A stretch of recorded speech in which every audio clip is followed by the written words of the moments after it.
चीज खापलांग गुट से अलग होकर एक अलग विंग 2011 में सामने आया है जिसे खोले खेतान कहते हैं। तो खापलांग के अंदर अब एक नया विंग निकल गया है जिसका नाम है खोले खेतान। इसके अलावा 2015 के बाद नागा यूनिफिकेशन, नागा रीइंफोर्समेंट, इन नामों से भी अलग अलग गुट निकलकर सामने आ रहे हैं। यानी पहली चीज, नागा विद्रोह में आंतरिक विभाजन बहुत बढ़ गया है। दूसरी बात, 2015 में मोदी जी द्वारा जो पीस अकॉर्ड साइन किया गया, नागा पीस अकॉर्ड, वो आउट ऑफ ब्लू था। आउट ऑफ ब्लू मतलब अचानक से एक दिन बहुत सारे नागा नेताओं के साथ मोदी जी अवतरित हुए और उन्होंने कहा कि मेरी प्राथमिकता में नॉर्थ ईस्ट आता है और मैं नागा लोगों से शांति समझौता कर रहा हूं। इस शांति समझौते में कोई दिक्कत नहीं थी, लेकिन शांति समझौते के महत्वपूर्ण बिंदु समझिए। अभी भी उनके संविधान पर, ध्वज पर, ठीक है, या उनके द्वारा मांगी गई रियायतों पर क्या बात हुई है, इस बारे में डॉक्यूमेंट क्लियरली जारी नहीं किया गया और इसलिए कहा गया कि 2015 का मोदी नागा अकॉर्ड जो है वो ट्रांसपेरेंट नहीं है। ये कहा गया कि ये पारदर्शी डॉक्यूमेंट नहीं है। दूसरी बात, इसे एंटी फेडरल कहा गया क्योंकि उस समय जो अन्य राज्य हैं जो नागालैंड से प्रभावित होंगे, भाई आपने क्या वादा कर दिया? यदि आपने वादा कर दिया है कि इस नागा क्षेत्रों को मिलाकर नागालैंड बनेगा, तो मणिपुर, अरुणाचल प्रदेश और असम के मुख्यमंत्री बैठकर भजन थोड़ी करेंगे और वहां की जनता विद्रोह कर देगी कि आप कैसे, क्योंकि वो तो विरोध में है कि आप हमारे क्षेत्र को नहीं ले सकते, वो टेरिटोरियल इंटीग्रिटी के खिलाफ है। तो इन राज्यों के मुख्यमंत्रियों ने ये कहा कि हमसे पूछे बिना, हमको विश्वास में लिए बिना ये समझौता कैसे किया। तीसरे लेवल पर यह बात की गई है कि ठीक है, जो आपका खपलांग गुट है या जो बाकी गुट है वो कह रहा है इसाक मुइबा ही रिप्रेजेंटेटिव है, तो ठीक है आप उसी से बात कर लो, इसलिए खापलांग ने अपना सीज फायर तोड़ दिया।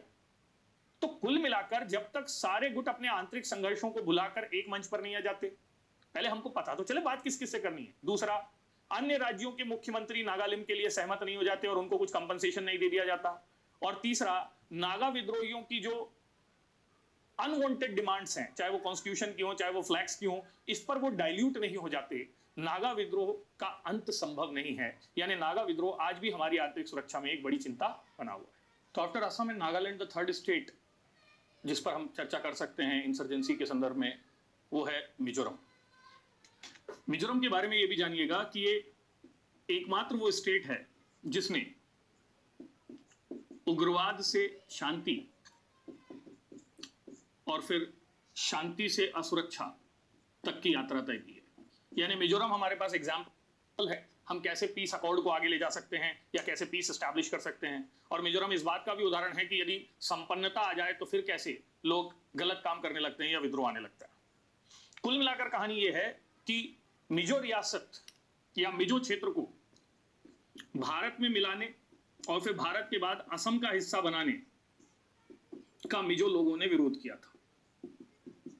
और इस विरोध में सबसे ज्यादा मुखर थे मिजो के मिशनरी, क्योंकि आपकी जानकारी के लिए नागालैंड के बाद सबसे ज्यादा, या नागालैंड के साथ सबसे ज्यादा क्रिश्चियनिटी जहां पर अपनाई गई है, तो मिजोरम में क्रिश्चियन जो है वो मेजोरिटी है, बहुसंख्यक है, 60% प्लस पॉपुलेशन जो रहती है वो इन्हीं की है।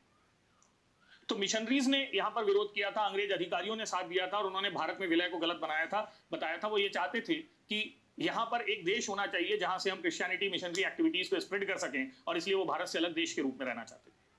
बहरहाल भारत की परिस्थितियों को देखते हुए मिजोरम भारत का हिस्सा बना और भारत का हिस्सा बनने के साथ वो असम राज्य के अंतर्गत आया और असम से सबसे दूरस्थ राज्य था, भारत का सबसे रिमोट स्टेट माना जाता है मिजोरम। यदि आप देखते हैं तो हमारे नक्शे में सबसे नीचे तक जो स्टेट जाता है वो मिजोरम का स्टेट है, ये वाला, ठीक है। तो सबसे दूरस्थ राज्य के तौर पर देखा जाता है और इसकी सीमाएं यहां बर्मा से मिलती हैं, ठीक, यहां बांग्लादेश और इंडियन ओशन से रिलेशन कनेक्टेड है। तो यहां पर ये देखना पड़ेगा ये मिजोरम। तो मिजोरम को जब असम के साथ जोड़ा गया तो मिजोरम में एक टर्म आती है 1960s में जिसका नाम है मौतम। हम मातम बोलते हैं, MAUTOM, मौतम। मौतम वो स्थिति मानी जाती है जब मिजोरम में अकाल पड़ता है और इसका संबंध वो बैम्बू प्रोडक्शन से जोड़ते हैं। उनका ये कहना है कि जब बांस की जो उपज है या बांस का उत्पादन जो है वो घटता है, उस दौर में उनका विश्वास है कि मिजोरम में जो अकाल की स्थितियां बनती हैं। तो 1960s का शुरुआती दौर मिजोरम में मौतम का दौर था और जब यहां मौतम से मौतें हो रही थी उस दौरान असम की सरकार नीरो की तरह सो रही थी। तो इससे मिजोरम जो पहले से ही भारत या असम का हिस्सा बनने से नाराज था, उसकी नाराजगी कई गुना बढ़ जाती है और फिर मिजो जनजातियों की नाराजगी को आगे बढ़ाता है असमिया को राजभाषा का दर्जा देना जो 60-62 में दिया गया था। इन दोनों स्थितियों को देखते हुए मिजोरम में एक विद्रोही गुट का निर्माण होता है जिसका नाम है MNF। तो पहला गुट जो मिजोरम में बनेगा MNF, मिजो नेशनल फ्रंट, और उसके नेता बनेंगे लाल डेंगा। ये पहला गुट है। इसको मिशनरियों का, पादरियों का सपोर्ट हासिल है, जनजातियों का, स्थानीय जनता का सपोर्ट हासिल है। और MNF जो रहेगा, या वो 1966 में लाल डेंगा या MNF अपनी स्वतंत्रता की घोषणा कर देगा। वो ये कहेगा कि हम भारत से अलग एक क्या है, देश। और इस घोषणा के करते ही भारत सरकार आक्रामक हो जाएगी। और यहां 3-4 दिन बाद तो खबर मिलती है कि मिजोरम निपट गया। उस समय भारत में भी अस्थिरता का दौर है, 66-67 कांग्रेस के विभाजन की स्थितियां हैं। और इस दौर में यहां पर एयर स्ट्राइक करवाई जाएगी। ये बहुत ध्यान से याद रखिएगा, भारत के इतिहास में पहला राज्य जिस पर हमारी ही सेना ने बम बरसाए थे, और शायद एकमात्र राज्य भी होगा, उसका नाम क्या है, मिजोरम। और इस पीड़ा को मिजोरम और उसकी जनता कभी नहीं भूलेगी। और अगले 20 सालों तक मिजोरम की धरती पर जो पैदा होंगे वो होंगे अलगाववादी, नक्सल, आतंकवादी। क्योंकि उनको वो कहानी याद दिलाई जाएगी कि कैसे भारत की सेना ने हमारे घरों पर बम बरसाए थे। तो हर घर से आतंकी निकलेगा। इन परिस्थितियों में 20 साल तक मिजोरम धीरे धीरे दिखाई देगा। ठीक है, 1967 में अनलॉफुल एक्टिविटी प्रिवेंशन एक्ट के तहत बैन कर दिया जाएगा मिजो नेशनल फ्रंट को। लेकिन 70 के दशक में फिर परिस्थितियां बदलेंगी। और इस बार परिस्थितियों को बदलने में जो जिम्मेदार रहेंगे, वो पहला तो बांग्लादेश एंगल है कि भाई अब बांग्लादेश जो है, पाकिस्तान बांग्लादेश में बदल चुका है, इसलिए बांग्लादेश से सपोर्ट मिलना कहीं ना कहीं बंद हो गया है। ठीक है, तो बांग्लादेश से सपोर्ट कम हो गया है। इंदिरा गांधी द्वारा बातचीत का प्रयास किया गया है और बातचीत के तहत 1972 में इनको यूनियन टेरिटरी का दर्जा दे दिया गया है। लेकिन इससे अलगाववादी आंदोलन खत्म नहीं हुआ है, क्योंकि वो जो पीड़ा है बम खाने की, वो तो खत्म नहीं हुई। इस दौर में वहां एक नेता, पादरी थे, क्रिश्चियन नेता थे कांग्रेस के, वो उभरेंगे, जिनका नाम था टी साइलो। और टी साइलो वहां के युवाओं को, वहां की मिशनरी को, वहां की महिलाओं को हथियार डालने के लिए प्रेरित करेंगे। और ये कहेंगे कि कब तक हम, भारत से हम लड़ाई नहीं लड़ सकते, भारत बड़ा देश है, हमें कभी आजादी नहीं मिलेगी, लेकिन कब तक हमारी आने वाली पीढ़ियां ठीक हथियार उठाकर जिएंगी, कब तक हमारी आने वाली पीढ़ियां इसी तरीके से अलगाववादी बनकर जिएंगी। तो वो कहीं ना कहीं MNF के नेताओं को इस बात के लिए तैयार करते हैं कि वो सरेंडर कर दें या वो बातचीत की टेबल पर आए। और टी साइलो के प्रयासों को ही आगे चलकर राजीव गांधी का साथ मिलता है और मिजो अकॉर्ड साइन होता है। और इस अकॉर्ड के तहत मिजो नेशनल फ्रंट अब टेररिस्ट आउटफिट से पॉलिटिकल बॉडी बन जाता है। नाम वही रहता है, नाम नहीं बदलता। अब मिजो नेशनल फ्रंट, अभी भी मिजो नेशनल फ्रंट वहां पर एक राजनीतिक दल के रूप में है, ये एक पॉलिटिकल बॉडी बन जाता है और पॉलिटिकल बॉडी बनकर मिजो नेशनल फ्रंट चुनावों को लड़ता है। अब बहुत मजेदार कहानी देखिएगा। 1986 मिजो अकॉर्ड साइन होगा, जिसमें साइलो, राजीव गांधी, तो ये ट्रायलेटरल एग्रीमेंट के तौर पर आप देख सकते हैं, ठीक, जहां यूनियन टेरिटरी है, सेंट्रल गवर्नमेंट है और मिजो नेशनल फ्रंट है। जो चुनाव होंगे उन चुनावों में, ये सबसे इंपॉर्टेंट है, जो चुनाव होंगे उन चुनावों में जो जीतेगा, तो मिजो नेशनल फ्रंट और कांग्रेस दोनों चुनाव लड़ रही है, उस जीतने वाले नेता का नाम था ललथनवाला। लेकिन ललथनवाला पॉलिटिकल त्याग की मिसाल देते हुए गद्दी लाल डेंगा को दे देंगे। बोलेंगे कि चलो यहां सत्ता और विपक्ष की बात नहीं है, मिलकर मिजोरम को आगे बढ़ाते हैं। यह है पॉलिटिकल सेक्रीफाइस।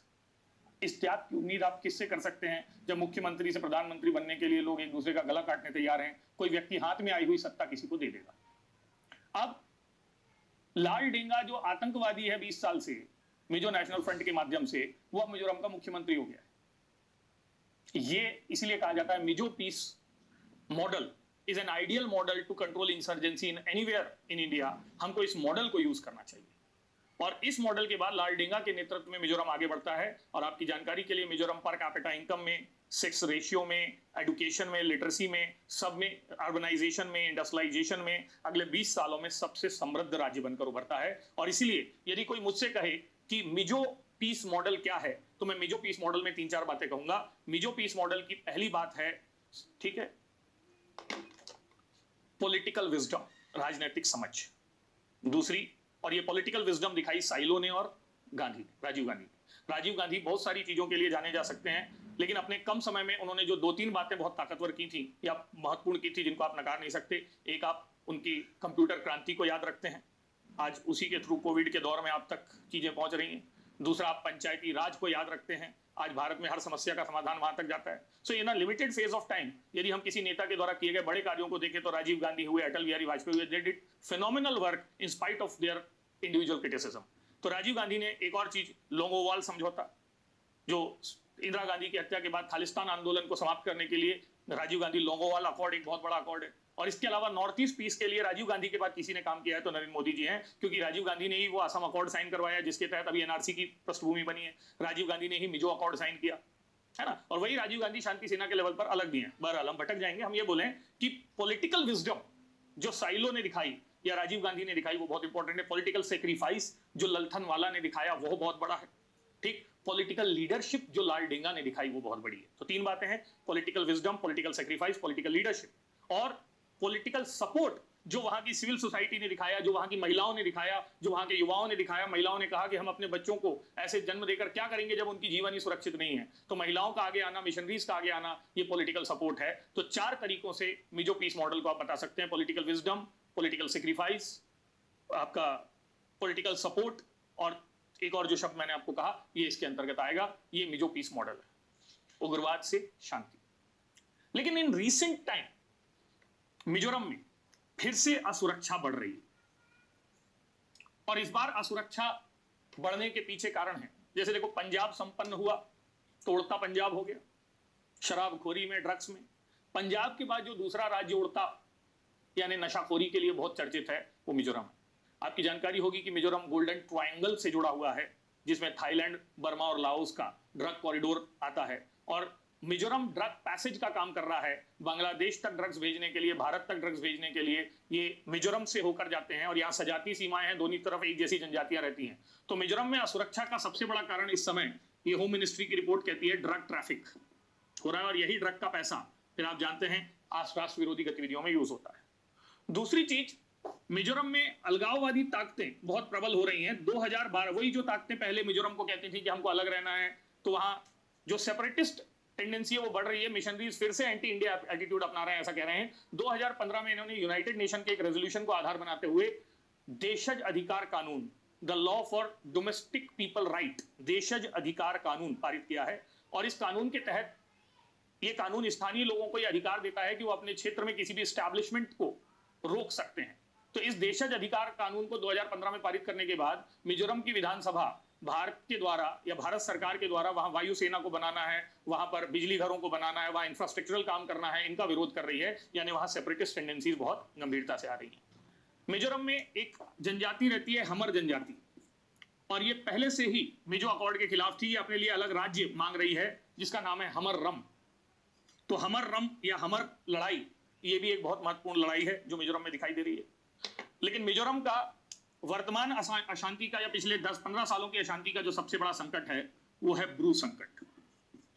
और ब्रू संकट पिछले 2 सालों में बहुत इंपॉर्टेंट रहा है।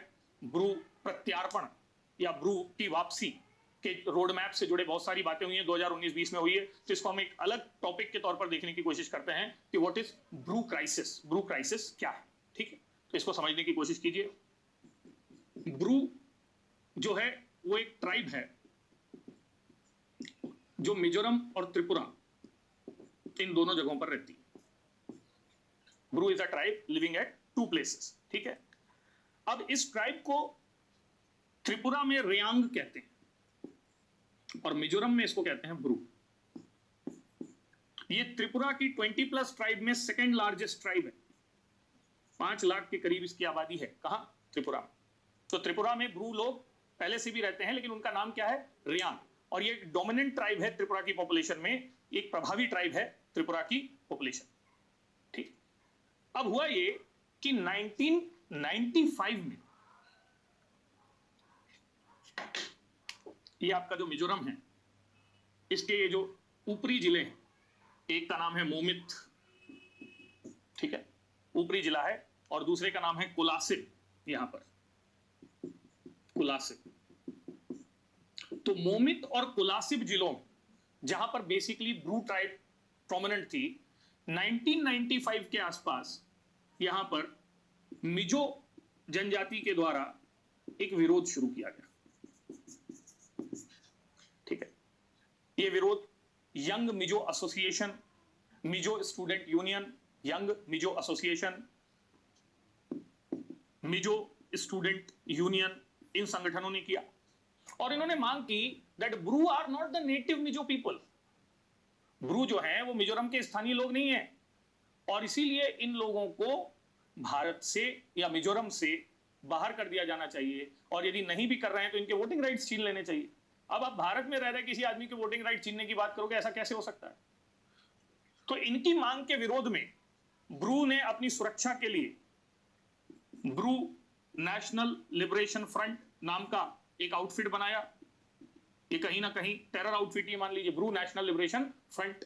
और फिर पॉलिटिकल लड़ाई लड़ने के लिए इन्होंने ब्रू नेशनल यूनियन बनाई, जो इनका पॉलिटिकल विंग था, जो ब्रू अधिकारों की बात करता था। ठीक है, अब मिजो और इनके बीच संघर्ष शुरू हो गया। 1997 में एक मिजो फॉरेस्ट गार्ड की हत्या होती है।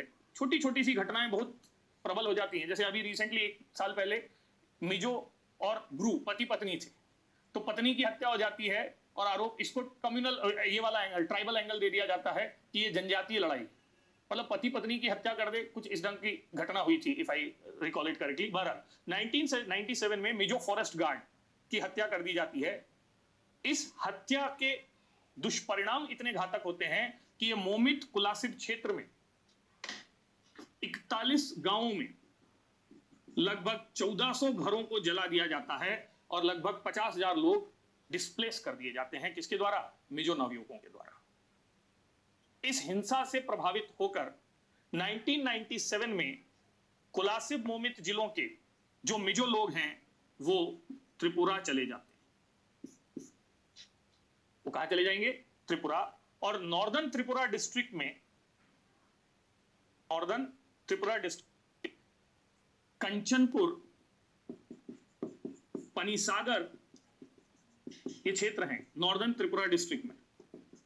इन क्षेत्रों में 6 ब्रू शरणार्थी कैंप बनाए जाते हैं जहां लगभग 37,000 ब्रू शरणार्थियों को रखा जाता है।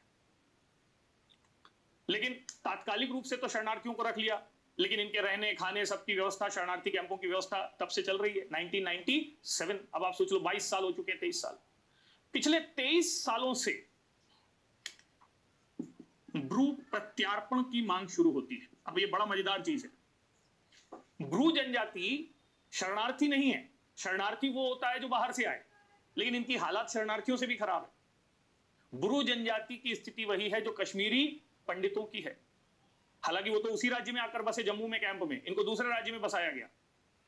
ब्रू जनजाति को कहते हैं इंटरनली डिस्प्लेस्ड पीपल का उदाहरण, आंतरिक रूप से विस्थापित लोग। और ये आंतरिक रूप से विस्थापित लोग त्रिपुरा में जाकर बसे और वहां पर जो पहले से हमने कहा रेयांग नाम से उनके समुदाय वाले लोग रहते थे, उन्होंने उनकी मदद की। त्रिपुरा सरकार ने मदद की। माणिक सरकार की भूमिका बहुत महत्वपूर्ण मानी जाती है, जो 90s के बाद लगातार 20-25 सालों तक त्रिपुरा के मुख्यमंत्री रहे, अभी रिसेंटली तक। माणिक सरकार का गुड गवर्नेंस मॉडल अपने आप में बहुत इंपॉर्टेंट है। तो वो चकमा शरणार्थियों को भी प्रश्रय देते हैं। Tripura in general becomes a hub. लेकिन त्रिपुरा के पास अपने रिसोर्सेज का संकट है, तो त्रिपुरा गवर्नमेंट सेंट्रल गवर्नमेंट से बार बार ये कहती है कि भाई इनकी वापसी की बात की जाए, नहीं तो हमको कुछ पैसा वैसा दो इनको रखने के लिए।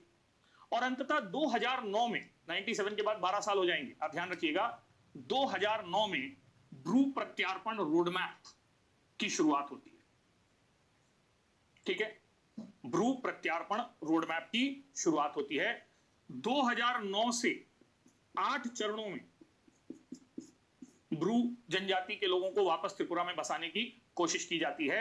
लेकिन इन सारे प्रयासों में सिर्फ 5,000 लोग ही वापस जा पाते हैं, और वो भी जाकर वापस आ जाते हैं, क्योंकि वो कहते हैं कि हमारी सुरक्षा वहां नहीं है, हमारे रोजगार वहां नहीं है। यानी ब्रू प्रत्यार्पण रोडमैप विफल हो जाता है। ब्रू को वापस करने, त्रिपुरा मिजोरम वापस भेजने का निर्णय सरकार का असफल हो जाता है। ये 2009 से 2018 के बीच 8 चरण चलते हैं। 9th फेज 2019 में शुरू होता है। और ये फेज अलग से क्यों इंपॉर्टेंट है मैं बता रहा हूं, क्योंकि 2019 में 9th फेज में, ठीक, जब वापसी की बात आती है तो हार्डली 210 लोग जाते हैं। लेकिन इसी दौर में अब ब्रू का रिप्रेजेंटेटिव एक ऑर्गेनाइजेशन हमारे सामने आ जाता है, जिसका नाम है Mizo Bru displaced people forum. Mizo Bru displaced people forum. Mizo Bru displaced people forum, ये ब्रू जनजाति के वापसी से जुड़े मामलों में, ब्रू जनजाति के अधिकारों से जुड़े मामलों में सरकार से बातचीत करने वाला मंच है मिजो ब्रू डिस्प्लेस्ड, ठीक, पीपल फोरम। इस फोरम के साथ भारत सरकार लगातार बातचीत कर रही है, मोदी जी के नेतृत्व में गवर्नमेंट लगातार प्रयास कर रही है, और पहला समझौता एग्रीमेंट, ठीक, 2019 के करीब सामने आता है, और फिर दूसरा समझौता 2020 का समझौता माना जाता है, यानी 2 समझौते इनके साथ किए जाएंगे। तो प्रारंभिक समझौता जो होता है वो 4 पार्टी एग्रीमेंट कहलाता है, और 4 पार्टी एग्रीमेंट में यह तय होता है कि इसमें एक पार्टी कौन है, सेंट्रल गवर्नमेंट है, दूसरी पार्टी कौन है, आपकी त्रिपुरा सरकार है, तीसरी पार्टी मिजोरम सरकार है, और चौथी पार्टी है ये फोरम। इन 4 लोगों के बीच ये समझौता होता है कि अभी भी मिजोरम में लगभग 32,000 लोग त्रिपुरा में जो बसे हुए हैं उनको वापस मिजोरम भेजा जाएगा। ये पहला समझौता है, याद रखिएगा। 2 समझौते हैं, पहला और दूसरा। तो पहला समझौता ये बोलता है कि 32,876 कुछ लोग हैं, उनको वापस भेजा जाएगा। वापस भेजने के बाद इनको 435 करोड़ रुपए का पैकेज दिया जाएगा। इस पैकेज के तहत इनको प्रति व्यक्ति 4 लाख रुपए दिए जाएंगे, जो 3 साल वहां लगातार रहने के बाद मिलेंगे। इनको घर बनाने के लिए 1.5 लाख रुपए की सहायता की जाएगी। 2 साल तक फ्री राशन दिया जाएगा, और इसके अलावा 5,000 रुपए महीने भी 2 साल तक दिए जाएंगे। ये 4-5 बातें थी, ये समझिएगा। लेकिन इन सारी बातों के होने के बावजूद ये जो फोरम है ये पहले समझौते से बाहर चला जाता है, ठीक, क्योंकि उसका ये कहना था कि इसमें हमारी सुरक्षा की कोई बात नहीं, कि मिजोरम हम गए और वहां मिजो जनजाति ने फिर हमको, दूसरा यहां आपने डिमार्केटेड एरिया नहीं बताया है कि हम कहां बसेंगे, आप कम से कम बताइए तो, ताकि हम ये देखें तो, लैंड वेरीफाई तो आप करिए कि हम जहां जा रहे हैं वहां मिजो बाहुल्य तो नहीं है। तीसरा, इस समझौते में ये नहीं कहा गया है कि आप हम सबको एक साथ बसाएंगे, तो फिर आपने हमको छोटे छोटे टुकड़ों में मिजोरम में 10 जगह रख दिया तो मिजो फिर हमारा नरसंहार करेंगे, तो फिर हमारे लिए संकट पैदा हो जाएगा। फिर इनकी ये मांग थी कि यदि हम मिजोरम जा भी रहे हैं तो हमको 6th शेड्यूल के तहत एक ऑटोनोमस काउंसिल दे दी जाए। तो ऑटोनोमस काउंसिल की डिमांड थी, ठीक है। इनके द्वारा लैंड वेरिफिकेशन की मांग थी, इनके द्वारा ये मांग की गई थी कि हमको कॉन्सेंट्रेटेड रूप से बसाया जाए, हमें सुरक्षा की गारंटी दी जाए, और सबसे बड़ी मांग जो मिजोरम के इस ग्रुप की थी वो ये थी कि 5 लाख तुरंत दो, 3 साल बाद तुमने दिए नहीं दिए। और इस तरीके से जो पहला ब्रू पीस एग्रीमेंट था वो फेल हो गया। इस एग्रीमेंट के फेल होने के बाद जो नया एग्रीमेंट आया है, और ये एग्रीमेंट साल क्या हुआ है, नोटिफाई हुआ है, सक्सेसफुल हुआ है, तो ये इसीलिए इस साल सबसे इंपॉर्टेंट क्वेश्चन हो सकता है। तो ये भी 4 पार्टी एग्रीमेंट है। बदलाव जो हुआ है वो 2 स्तरों पर देखिए। अब 435 करोड़ की जगह 600 करोड़ रुपए दिए जा रहे हैं, पॉइंट 1। दूसरी और सबसे बड़ी बात, अब मिजोरम में नहीं बसाया जाएगा, अब त्रिपुरा में ही बसाया जाएगा। तो नए एग्रीमेंट में अब 600 करोड़ रुपए देने की बात है, अब त्रिपुरा में ही बसाया जाएगा। अब 4 लाख रुपए आपको 2 साल में मिल जाएंगे, एफडी के रूप में रहेंगे, 2 साल में मिल जाएंगे। बाकी 5,000 रुपए 2 साल तक आपको मिलते रहेंगे। मकान बनाने के लिए 1.5 लाख रुपए मिलते रहेंगे। यह भी कहा गया है कि 40 बाई 30 का एक प्लॉट गवर्नमेंट द्वारा उपलब्ध करवाया जाएगा, 2 साल तक राशन भी मिलता रहेगा। तो त्रिपुरा में ही बसाने को लेकर अब एग्रीमेंट हो गया है, और यह एग्रीमेंट अच्छा इसलिए है क्योंकि यदि ब्रू वापस जाते तो मिजो उनको लेने को तैयार नहीं है। तो यदि आपसे बोले हैं कि रीसेंट ब्रू एग्रीमेंट के पक्ष में तर्क क्या है, तो आप ये कहेंगे कि चूंकि मिजो तैयार नहीं थे और त्रिपुरा के लोग तैयार थे, क्योंकि वो बोल रहे थे हमारे ही लोग हैं, बंगाली भाषी लोग हैं, हम रख लेंगे। तो ये अच्छा है कि आपने दोनों राज्यों की इच्छा से किया, वरना मिजोरम पर ये निर्णय